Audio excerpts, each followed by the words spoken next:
Good evening, I'm Katerina Georgieva. This is CBC Windsor News. Thanks for watching. Tonight, a multi-billion-dollar deal just reached that promises to fix the healthcare system. Plus, the search for survivors in Syria and Turkey continues as international aid efforts push for donations.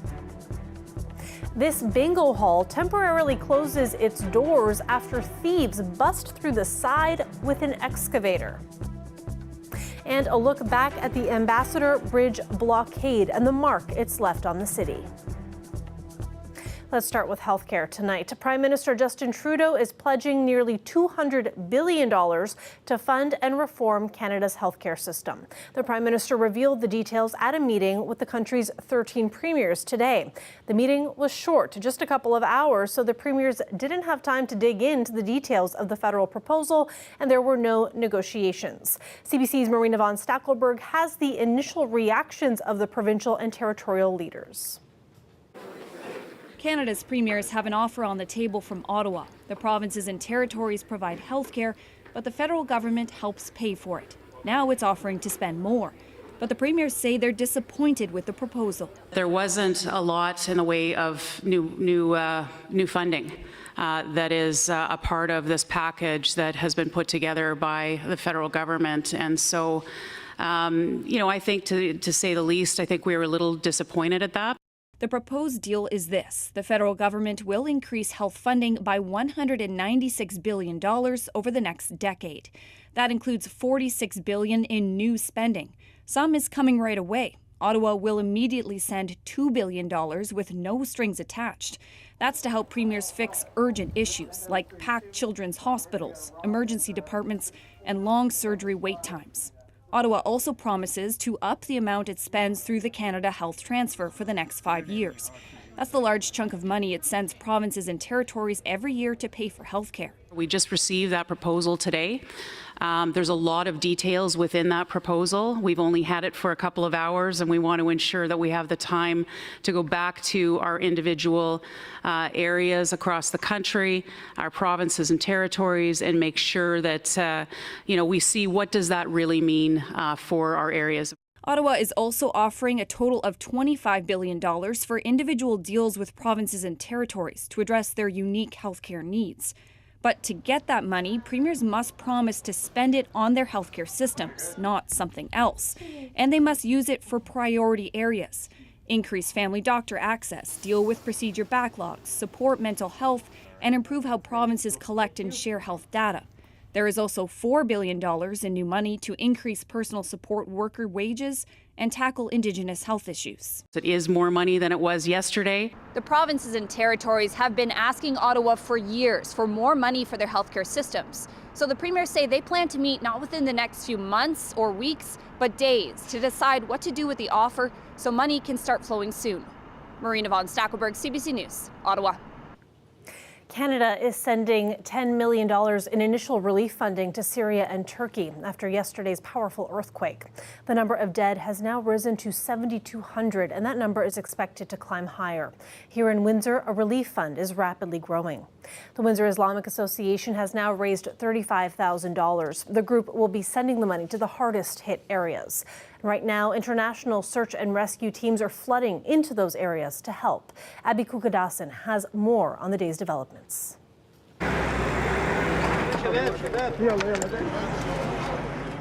Almost everyone is looking for someone. In Turkey, this man listens for a woman's voice from under a flattened building. Near the epicenter in Gaziantep, a city of more than 2 million people, first responders are thanked for saving a life. Many more lives are in peril across southeastern Turkey. President Recep Tayyip Erdogan has now declared a month-long state of emergency in 10 provinces. We have a lot of people on the ground. 14,000 was the latest figure, with 3,400 heavy lifting cranes and machines. The rescue effort is growing, with search teams pouring into the country from around the world.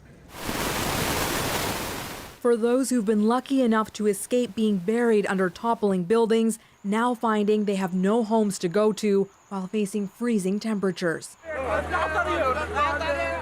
In Syria, too, that same fear. But a divided conflict zone means a divided quake zone. Opposition-held areas already had scarce resources. The United Nations says the one route into the region is no longer usable after the quake. Here, the white helmets continue to operate, doing what they've been doing throughout the civil war, pulling people from the rubble. Look at your father, the rescuer says to the toddler buried up to her chest in debris in the town of Jinderes. Her little face, covered in dust, turns to look. Noor is alive, seeing the light after more than 24 hours of darkness.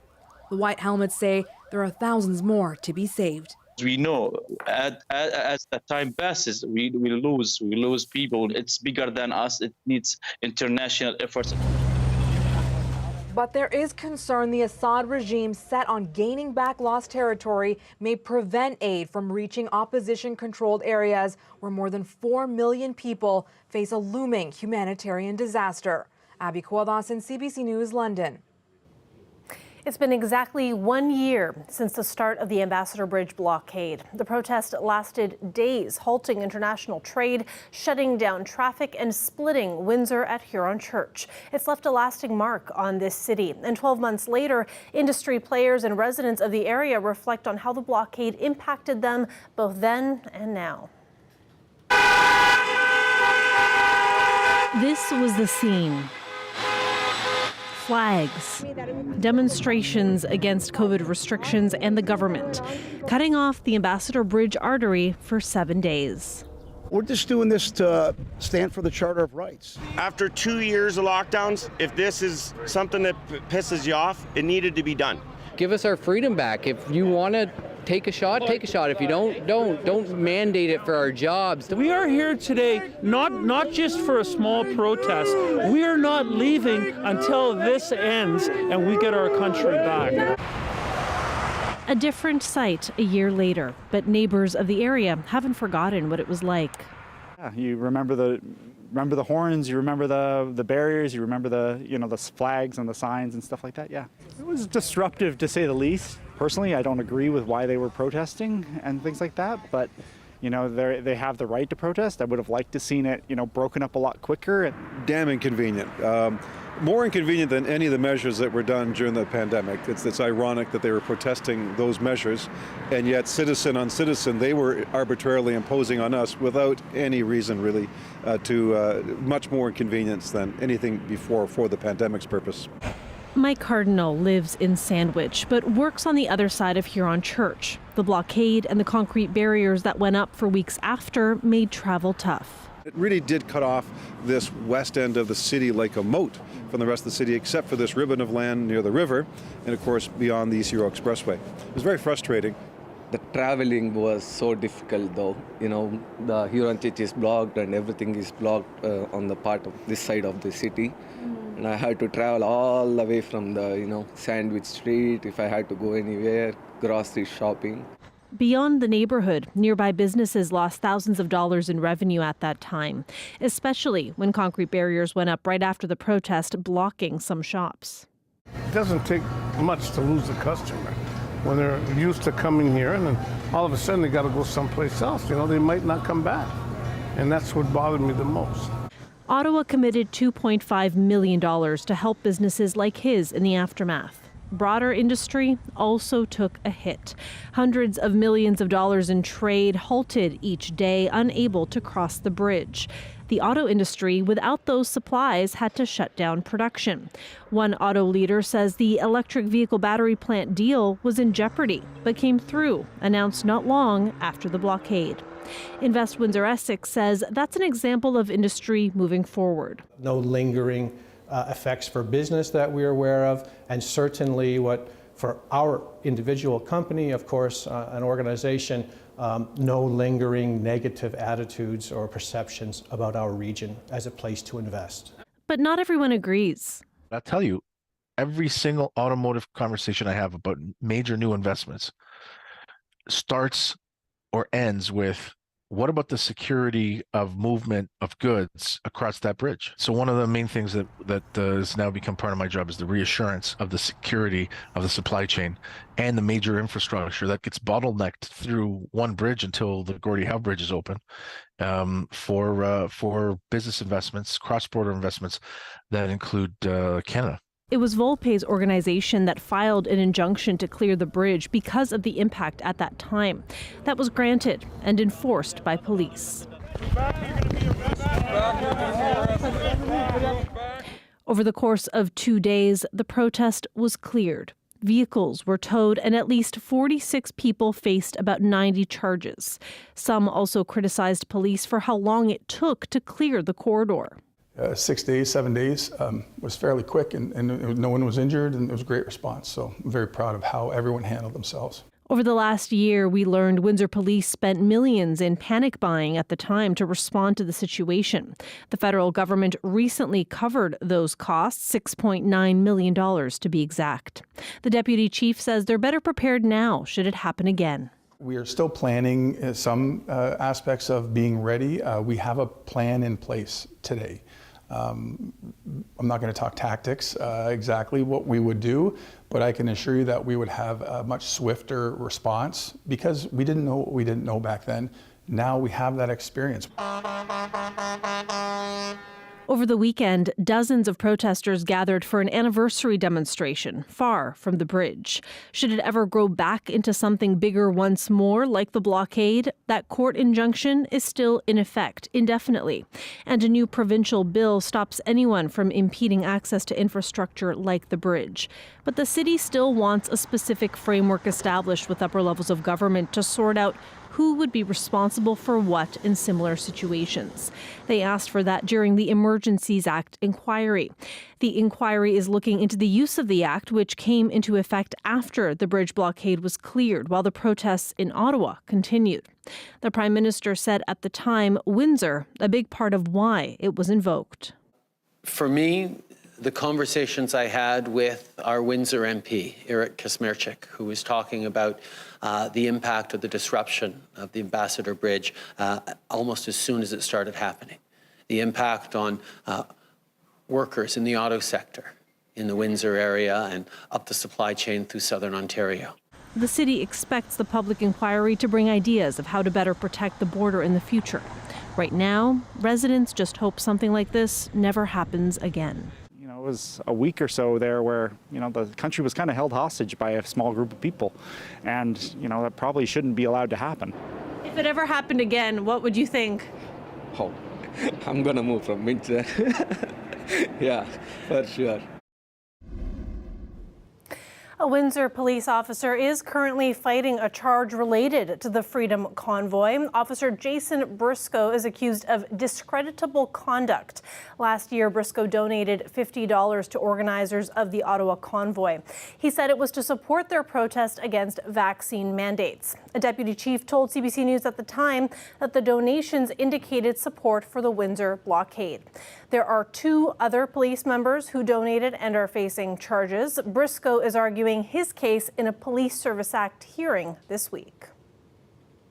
Police were called to a bingo hall in Windsor this week. Officers arrived to find a giant hole in the wall and an excavator on site. The CBC's TJ Deer reports. Repairs are underway at the Paradise Gaming Centre a day after one of its walls was torn down. Windsor police say 2 suspects stole an excavator over the weekend from a nearby construction site and used it to enter the bingo hall. Neighbors say it's quite the scene. It's pretty ridiculous that they had to go that far to do it, and it's a shame that people are breaking into businesses and whatever. It's kind of scary when it's close to home, too. Police say they've arrested a 42-year-old Amherstburg man and charged him with break and enter and theft over $5,000. Police are looking for an additional suspect, who they say is a 43-year-old Windsor man. Neighbors told CBC News the incident has left them worried about safety. I just think that we need to have better communities, better safety, better, areas to go to to just feel safe. Public data from Windsor Police shows that 115 break and enter instances have been reported so far in the city this year. The data also shows that reports of breaking and entering have dropped in recent years. More than 2,100 attempts took place in 2018 to just more than 1,300 in 2021. Last year saw a slight increase, with more than 1,400 cases reported. The Paradise Gaming Center refused an interview request. On their website, it says the damage was accidental despite a police investigation. The bingo hall will be closed until repairs are complete, and they're encouraging people to check their website for the reopening date. The bingo hall says the Breakaway Gaming Center will be open from Tuesday to Saturday, so people can head there to get their bingo fix for now. TJ Deere, CBC News, Windsor. Let's take a live look outside there at that Ambassador Bridge. We've got a special weather statement to tell you about for Thursday. Strong winds and lots of rain expected. Weather coming up after the break.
Nick Sirkovich is here now for a look at our weather forecast. Nick, we have a special weather statement that we got to talk about.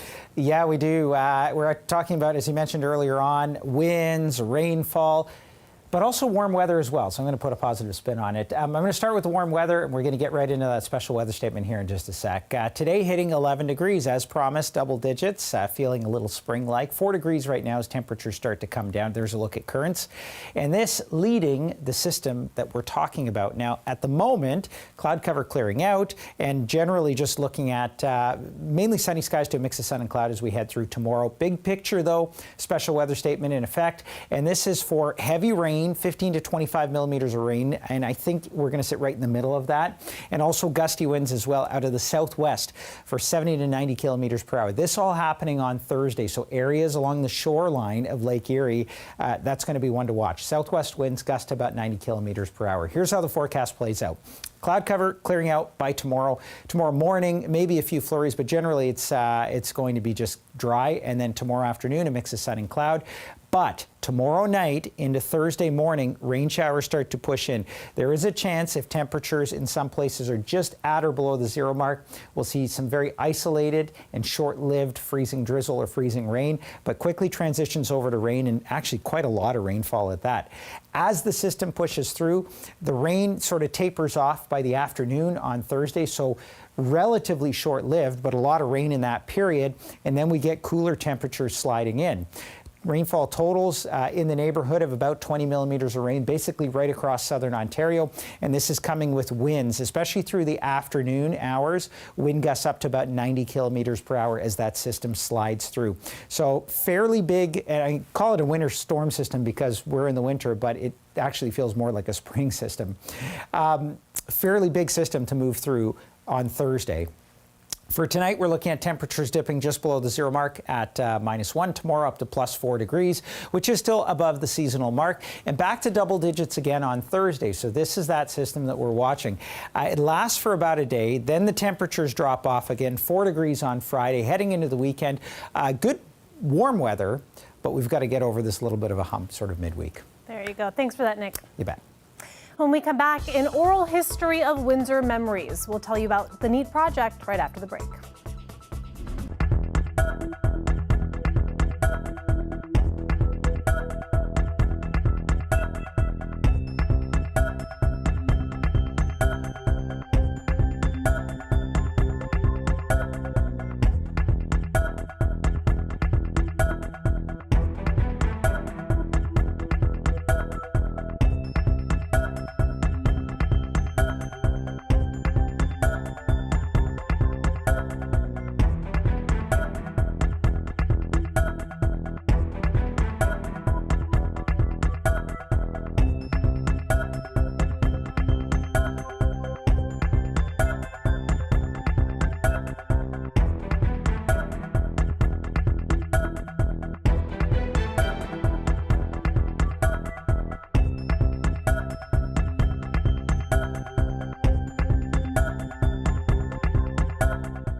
Students at the University of Windsor want your memories. They're chronicling personal stories of people in Windsor and Essex County. And as Dale Molnar tells us, they want to interview and record stories of people who grew up between the 1950s and the 1980s. You would use oral histories in different ways to kind of illustrate or emphasize or tell stories about those places. Now, Miriam Wright began a project in 2019 to document the personal stories of people who grew up or spent their youth in this area, but the pandemic interrupted it.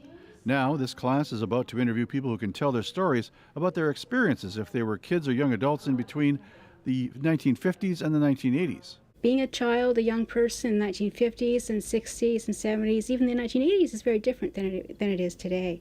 And that's also part of what we wanted the students to capture, that sort of a sense of a different way of growing up in a city that is familiar but also very different. The students will record the interviews with audio recorders. Stories may include places that are no longer here, such as entire neighborhoods like Brighton Beach, where the Gordie Howe Bridge is being built. I think there's a lot of missing parts of history in the way of people's stories. Wright says people who immigrated here can also share their experiences. She says the project will give an insight into the history of the area that can't be gleaned from official documents or newspapers. Once the interviews are complete, they'll be transcribed, and the transcriptions and the actual recordings will end up here in the archives at the Leddy Library. The paper version or the paper transcripts we'll put in some of our acid-free, pH-neutral archival boxes like this. Eventually, researchers will be able to access the interviews and stories if they want to learn more about the area. Oral histories are a lot more casual. They have a liveliness to them, an immediacy. They can jump all over the place, but what people choose to talk about and what they choose to remember tells us a lot about their experiences. I am distracted by the tiniest of details, such as stories from author and poet Marty Gervais, who grew up in the 1950s in Riverside. And we'd go to the Center Theater on Saturday afternoons, the matinees, and dutifully we'd walk across the street to Our Lady of Guadalupe Church and go to confession. Gervais hasn't signed up for the project, but he says it's important to capture these stories. Because it says something about our culture, it says something about that particular era that we lived through. Wright already has enough volunteer storytellers for this semester's class, but she plans on continuing the project with another class in the fall. Dale Molnar, CBC News, Windsor. Back to our top story tonight. Earlier, we said that a deal on healthcare between the federal and provincial governments has been reached, but we want to be clear here. The deal is being discussed, but it has not been agreed to yet. We're told that the next steps will be happening fast. So to recap, Prime Minister Justin Trudeau is pledging nearly $200 billion to fund and reform Canada's healthcare system. The Prime Minister revealed the details at a meeting with the country's 13 premiers today. The money will be spread over 10 years, and about a quarter of it is new funding. Trudeau just spoke to reporters about the proposal. This is a major federal investment in healthcare. But we all know that money alone is not the answer. Each province and territory is facing different challenges. That's why we're focused on negotiating 13 distinct bilateral agreements that will respond to various situations across the country. This will make sure that real improvements are made and accounted for, particularly in 4 priority areas: primary care, healthcare workers, mental health, and health information and data. U.S. President Joe Biden is delivering the State of the Union address tonight. It'll be his second since taking office in 2021, and many pundits believe he will use the speech as a soft launch for his re-election bid in 2024. Biden is facing a divided Congress, and the White House says the president will be pushing ahead with his tougher Buy America policy. Biden wants to expand the rules to cover more construction materials and a broader range of government projects. He's also expected to play up his economic policies, pointing to low unemployment and slowing inflation. And we leave you tonight with some lucky ducks from Nova Scotia. They found a cozy spot inside from the cold last weekend. Owners feared their feathered friends could suffer frostbite during record lows, so they brought the 5 indoors to enjoy some family time. Furniture was rearranged, hay brought in, a cozy blanket, and an extra heater fired up to keep them toasty warm. That is it for CBC Windsor News. For news anytime, go to cbc.ca/Windsor, and you can always find us on Facebook, Instagram, and Twitter. Thanks for watching. Have a good night.